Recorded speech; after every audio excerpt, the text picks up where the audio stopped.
धक्कादायक.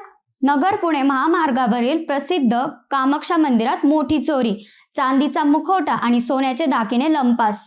नगर पुणे महामार्गावरील कामरगाव येथील प्रसिद्ध कामाक्षा माता मंदिरात पहाटेच्या सुमारास धाडसी चोरीची घटना घडली आहे. तोंडाला रुमाल आणि हातात हातमोजी घातलेल्या 4 अज्ञात चोरट्यांनी मंदिराची कुलूप तोडून गाभाऱ्यात प्रवेश केला. त्यांनी देवीची चांदीचा मुखवटा, 2 पितळी मुकुट आणि सोन्याचे दागिने लंपास केले. संपूर्ण चोरी अवघ्या 3 मिनिटात करून चोरटे पसार झाले. विशेष म्हणजे त्यांनी मंदिराशेजारील काही घरांना बाहेरून कड्या लावल्या आणि स्टेट बँकेचे अधिकारी सतीश सोनवणे तसेच रज्जाक शेख यांच्या बंद घरातही उचकापाचक केल्याची माहिती समोर आली आहे. मंदिर ट्रस्टचे सचिव संदीप रामचंद्र गुंजाळ यांच्या फिर्यादीवरून नगर तालुका पोलिसांनी अज्ञात आरोपी विरोधात गुन्हा दाखल केला आहे. सहाय्यक पोलीस निरीक्षक गणेश वारुळे यांच्या मार्गदर्शनाखाली पोलीस उपनिरीक्षक गजेंद्र इंगळे सीसीटीव्हीच्या आधारे तपास करत असून आरोपींचा शोध सुरू आहे.